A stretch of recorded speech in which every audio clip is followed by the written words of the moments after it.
to my office. After a lot of exhaustive and exhausting testing, I decided that we were going to use the built-in microphone.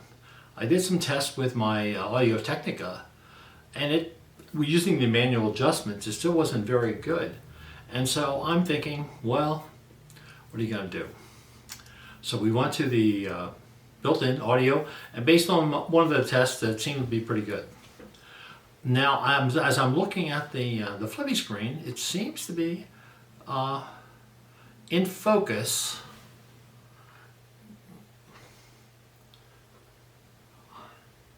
I can't really be sure. Only you can be sure, and I will make some notice about that in the text of this review. What I found in that when the camera was close to me, the way a lot of vloggers do with holding a camera at arm's length, the rectangle for the face detection was working fine. And even the eye detection was fine, was locating right on my eye.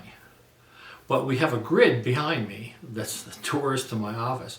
And as I'm looking at the screen, they look almost like the grid for face detection. So that's all we have here today. So this was a little test of the vlogging system. I'm using the, everything is set very, very basic. All the default settings for video. The camera's in program mode, the ISO is in auto mode.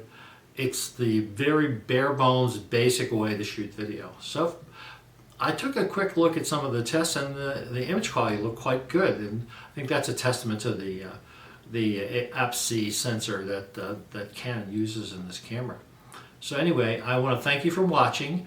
And if you like the video and you think this might make a good vlogging tool for you, give it a shot. Well, thanks again. See ya.